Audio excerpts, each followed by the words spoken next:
إن الحمد لله والصلاة والسلام على رسول الله أما بعد فأعوذ بالله من الشيطان الرجيم بسم الله الرحمن الرحيم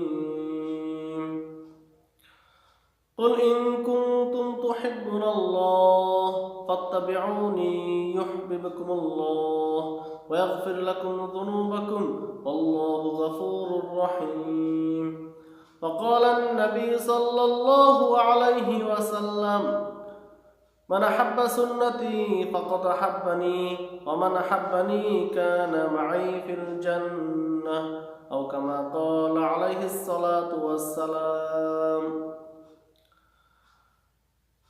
আলহামদুলিল্লাহ। সম্মানিত উপস্থিতি, আজকে আমরা আলোচনা করব হাদিসের একটি মাসনুন দোয়া নিয়ে। যে ব্যক্তি মাসনুন দোয়াটি সকাল বিকাল 3 বার করে পাঠ করবে, আল্লাহ তাআলা তাকে সুস্থ করে দিবেন যদি সে অসুস্থ থাকে, এবং আল্লাহ তাআলা তার অভাব দূর করে দিবেন যদি সে অভাবে থাকে, এবং আল্লাহ তাআলা তার মৃত্যুর পরে তাকে কবরে আযাব থেকে হেফাজত করবেন। হাদিসটি সুনানে আবু দাউদে বর্ণিত একটি হাদিস। একবার এক সাহাবী রাসূলুল্লাহ সাল্লাল্লাহু আলাইহি ওয়াসাল্লামকে বললেন, ইয়া রাসূলুল্লাহ, আমি অনেক অসুস্থ, আমার শরীর অনেক দুর্বল এবং আমি অনেক অসহায়, অভাবে আছি। তখন রাসূলুল্লাহ সাল্লাল্লাহু আলাইহি ওয়াসাল্লাম সেই সাহাবীকে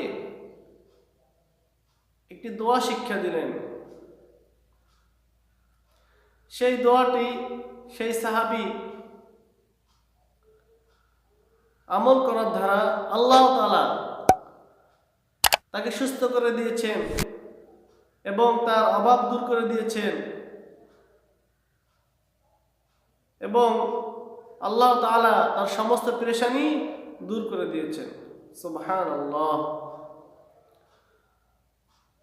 দোয়াটি হলো, আল্লাহুম্মা আফিনি ফি বাদানি, আল্লাহুম্মা আফিনি ফি সামঈ, আল্লাহুম্মা আফিনি ফি বাসারি, লা ইলাহা ইল্লা আনতা, আল্লাহুম্মা ইন্নী আউযু বিকা মিনাল কুফরি ওয়াল ফাকরি, আল্লাহুম্মা ইন্নী আউযু বিকা মিন আযাবিল কবরি, লা ইলাহা ইল্লা আনতা।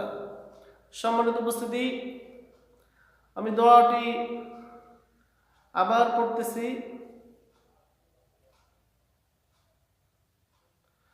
আল্লাহুম্মা আফিনি ফি বাদানি, আল্লাহুম্মা আফিনি ফি সামঈ, আল্লাহুম্মা আফিনি ফি বাসারি, লা ইলাহা ইল্লা আনতা, আল্লাহুম্মা ইন্নী আউযু বিকা মিনাল কুফরি ওয়াল ফাকরি, আল্লাহুম্মা ইন্নী আউযু বিকা মিন আযাবিল কবরি, লা ইলাহা ইল্লা আনতা।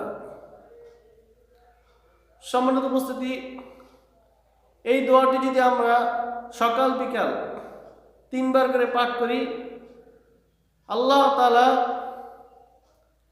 আমাদেরকে সুস্থ করে দিবেন এবং আমাদের অভাব দূর করে দিবেন এবং আমাদেরকে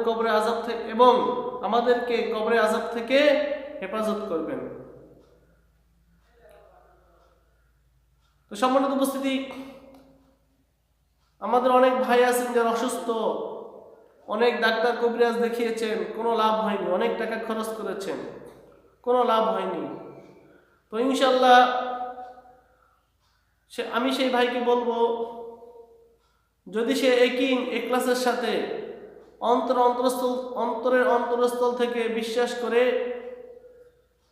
ইকিনের সাথে দোয়াটি সকাল বিকাল আমল করে ইনশাআল্লাহ আল্লাহ তাআলা তাকে সুস্থ করে দিবেন। এবং অনেক ভাই অভাবে আছেন, চাকরি নাই, তো আমি ওই ভাইদেরকে বলবো যে আপনিও যদি এই দোয়াটি একিনের সাথে অন্তরস্থল থেকে বিশ্বাস করে একিনের সাথে আদায় করেন, ইনশাআল্লাহ আল্লাহ তাআলা আপনার অভাব দূর করে দিবেন। সম্মানিত উপস্থিতি, এই দোয়াটি পড়লে যেমন দুনিয়ায়ও ফায়দা, আল্লাহ তাআলা দুনিয়াতে আমাদের পেরেশানি দূর করে দিবেন, তেমনি ভাবে আল্লাহ তাআলা আমাদেরকে মৃত্যুর পরে কবরে আযাব থেকে হেফাজত করবেন। তো ইনশাআল্লাহ এই দোয়াটি আমরা সবাই সকাল বিকাল 3 বার করে পাঠ করব, সবাই আমল করব এবং অন্য ভাইকে এই মাসুম দোয়াটি আমল করার দাওয়াত দিব এবং এই ভিডিওটি বেশি বেশি শেয়ার করব, যেন অন্য ভাই শিখতে পারে, যেন অন্য ভাই জানতে পারে। আল্লাহ তাআলা আমাদেরকে সুন্নত অনুযায়ী আমল করার তৌফিক দান করুক এবং বেদাত থেকে বেঁচে থাকার তৌফিক দান করুক। ওয়া আখিরু দাওয়ানা আনিল হামদুলিল্লাহি রাব্বিল আলামিন।